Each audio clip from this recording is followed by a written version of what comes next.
Hello everyone, welcome you all in my YouTube channel. Today we are discussing the new topic of chemical thermodynamics. The topic is degree of freedom. Okay, and the degree of freedom is the symbolized with the help of capital F. Okay, this is a symbol of degree of freedom. Now, in degree of freedom, we mainly discuss about the internal energy or related to the energy field. If you see the previous video of chemical thermodynamics, it is related with the first law of thermodynamics. Okay, in first law of thermodynamics, we discuss about the what is the internal energy, and internal energy is related to the this mechanism. This part is under the first law of thermodynamics. Okay, and in that video first law of thermodynamics we also discuss about the heat.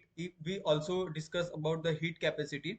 Now today video we are only focused on the degree of freedom. Okay, and degree of freedom is symbolized with the help of capital L. The small definition of degree of freedom is it is a temperature dependent.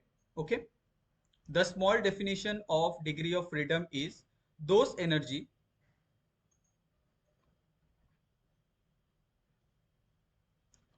those energy are temperature dependent.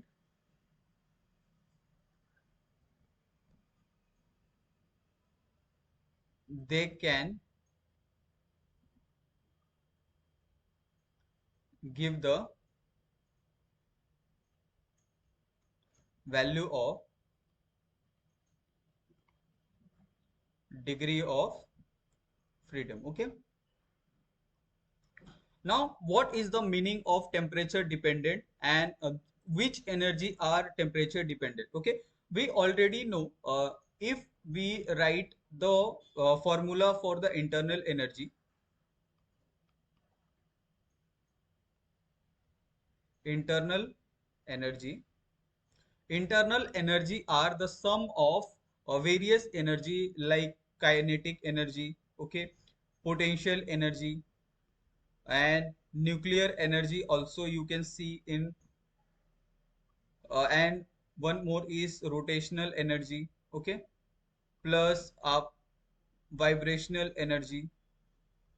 This all energy, the sum of all energy are known to be a internal energy. Okay, but in internal energy, they all you have to return here. They are not dependent with the temperature. Only a kinetic energy are temperature dependent, because you have to see rotational energy, vibrational energy, nuclear energy, and potential energy. They are not temperature dependent. If the temperature rise, the energy of the that particular particular molecule or particular compound are not rising. Okay, so you have to discuss only degree of freedom in help with the help of kinetic energy. Okay, because the kinetic energy are temperature dependent. You can write down here, kinetic energy is temperature dependent. Okay, now the next point is the internal energy is the temperature dependent, and it is the value of internal energy we are take for the finding the degree of freedom is kinetic energy. Okay, and if we write the partial differentiation for the kinetic energy, here the value of partial differentiation of kinetic energy, you can also write this equation in this form. In internal energy,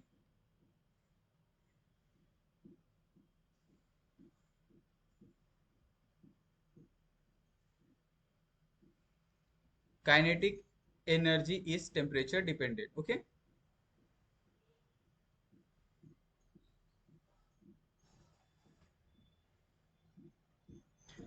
now we can also write the partial differentiation for the kinetic energy, and the formula for the partial differentiation is del u upon del t. Okay, you can see here, in your internal energy is the internal energy is is proportional with the temperature at constant volume.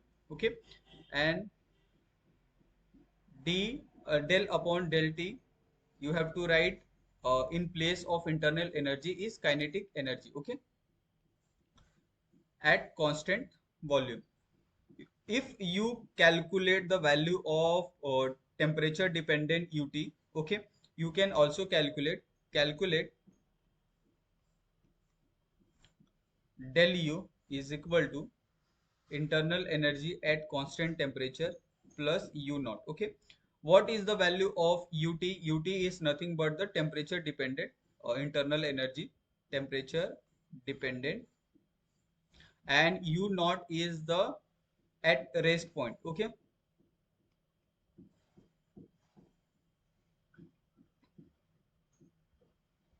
c cv is equal to du upon dt at constant volume. Okay, what is the value of du also you can write in the form of ut. Okay, du in space bracket t, okay, upon dt at constant volume, and you can also replace with the ut in form of kinetic energy. Okay, because the kinetic energy is included motion, it include motion. Okay, if any compound are in the motion state, they can produce kinetic energy. If they are at the rest position, they not producing any kind of kinetic energy. Okay, now the motion is divided into the three different parts. Okay, you can write down the heading motion. Motion is divided into the three parts. First one is transitional motion. Transitional motion. Second one is rotational motion.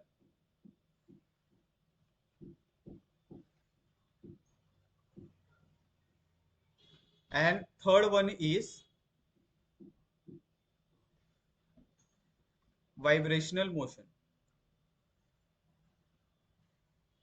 Vibrational motion. Okay. And this is the three type of motion. Now we can discuss separately one by one what is the transitional motion, what is the rotational, and what is the vibrational motion in the field of kinetic energy.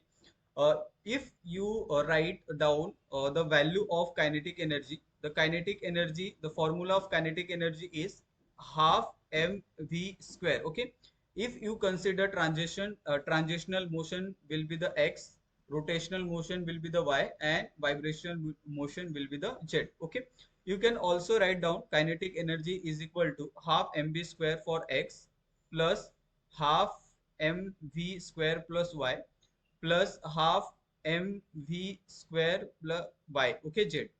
This is the formula for kinetic energy in the form of formula. Okay, but here one question will be arises. You how would you decided this all the energy will be in summation? Okay, uh, now we can also decide with the help of energy total. Like the we have the formula for the e total. E total. The formula for E total is energy of transitional plus energy of rotational plus energy of vibrational. Okay, this is the formula for total energy. Total energy is the sum of all energy. Okay, and this is converted into the motion into the energy, like energy of transitional motion. Okay, because transitional motion has also have the energy, rotational motion have also some kind of energy will be there, vibrational motion are also have some kind of energy. Okay, and this all energy are we have to sum, then it's give a total energy. Okay, now we can also decide the atomicity with the help of degree of freedom and energy associated with each of an degree of freedom. Okay, now we can also find a different type of atomicity, okay, with the help of degree of freedom. For there are three types of atomicity we generally discuss. First one is first one is monoatomic. Okay, second one is diatomic, and third one is polyatomic. Okay, and if we write down the degree of freedom for the monoatomic, diatomic, polyatomic, this you can also write the degree of freedom for the monoatomic is degree of freedom for the monoatomic is 3, degree of freedom for the diatomic is 5, degree of freedom for the polyatomic is 6. Okay, this is the value of degree of freedom. You can also write down the energy associated with each degree of freedom. Okay, right, energy associated with each of the degree of freedom is the value of energy. You can also write down the kinetic energy is equal to half, okay, kt. You can also write down with n, okay, n rt, and the value of n is equal to 3, 3 multiply by 1 upon 2 rt. Okay, this is the value of 3 upon 2 rt, and this value are indicated is as a energy association. Okay, energy associated with degree of freedom. Okay, you can also write down for the diatomic, okay, n half rt is equal to 5 multiplied by 1 upon 2 rt is equal to, this is the value of rt is 5 upon 2 rt. Okay, now next question is 6 multiplied by 1 upon 2 rt is equal to 3 rt. Okay, this is the value of polyatomic. Now we can move to the another, like we can also see diatomic at the high temperature, or if we see the some kind of atoms in at low temperature, at high temperature. In that condition you also find the degree of freedom or as energy associated with degree of freedom. uh, if you can see the value of kinetic energy for diatomic at high temperature, the kinetic energy the in high temperature is 7 upon 2 rt, correct. You can use the value of cv. Now you can find the value of cp minus cv is equal to r, and you can easily find the value of cp upon cv, okay, for high temperature, and you can also find for the low temperature. Okay, same way, you can also calculate the polyatomic value at high temperature, high like linear and non-linearity. Okay, in both condition you can find the value of polyatomic. Okay? But the general degree of freedom for the polyatomic is 6, and for diatomic is 5, and monoatomic is 3. Okay, if you find any question on related to the degree of freedom, you can easily put the value of given here. If you can see there are lot of question who related with the degree of freedom. You can write down in place of f if the question is uh, asked in the form of monoatomic. Okay, if there are given to the diatomic molecules like the O2 N2. Okay, if the molecule are polyatomic, then you can simply write down in the place of f 6, 5 and 3. Okay, here are some question will be there. We can discuss the question. The first question is heat capacity of the species. A importance of temperature is heat capacity of a species is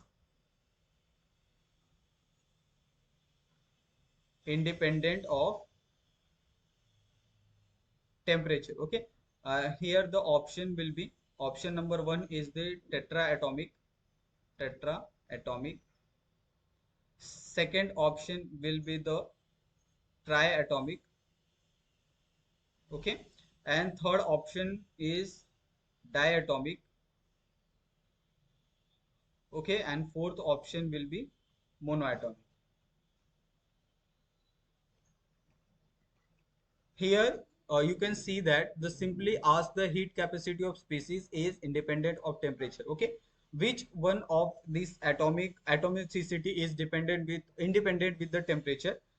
Temperature independent is only the monoatomic species are temperature independent.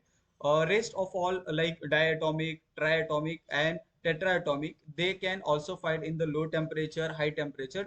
It's been they are the temperature dependent. Okay, you can also solve you can also solve the number of question on related to the degree of freedom. Okay, now this is the one you can also take one concept relation between the enthalpy and internal energy. This is also a part of degree of freedom. Okay, you can write down this concept. This is a very simple concept, relation between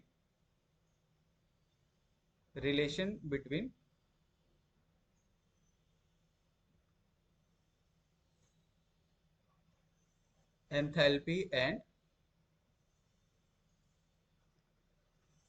internal energy. Okay, enthalpy are enthalpy is denoted at capital H, internal energy is denoted at capital U. Okay, what is the formula and what is the relation of enthalpy and internal energy? H is equal to U plus PV. Okay, and you can also write in form of change in enthalpy, delta H is equal to delta U plus delta PV. Okay, for you can take example for ideal gas. For ideal gas, PV is equal to nRT. Okay, in the place of PV you can write the nRT value. Here delta H is equal to delta U plus delta NGRT. Okay, this is the equation for the ideal gas equation, and this is show the relation between the enthalpy and internal energy. Okay, now we can also distinguish this internal energy in the two parts. First one is expansion and compression, and second one is the chemical reaction. Okay, relation between enthalpy and internal energy is also divided into the two parts. First part is the expansion and compression, and second part is chemical reaction. Okay, chemical reaction. Okay, what is the expression and convention? You can write down the expression for the delta H is equal to delta U plus, you can write down in the place of delta NGRT. Delta will be the outside of the bracket NGRT. Okay, and delta H is equal to delta U plus NGR and multiply by delta T. Okay, this is the value of expansion and compression. You can also write in the form of chemical reaction. Delta H is equal to delta U plus delta NGRT. Okay, in bracket delta H is equal to delta U plus R delta NGT. Okay, this is the equation for the chemical reaction. Okay, generally this equation are used in generally this equation are this equation are used in general expansion. Okay, general expansion. Okay, and this equation are used in these equation are used for ideal gases. Okay, and this is the last point of the degree of freedom. I think you already see everything in this topic. Uh, we already discussed the some kind of problem. We already discussed the question of related to the degree of freedom. Okay, if you like my video, okay, and all you understand all the concept, please like and do not forget to subscribe my channel. You can also share with your friends. Okay, thank you so much for watching my video. Okay, please share with your friend and do not forget to subscribe my channel. Okay, please subscribe my channel. Thank you so much. We can discuss the new topic in the new video. Okay, uh, the new topic is also related with the chemical thermodynamics. Okay, thank you so much for watching.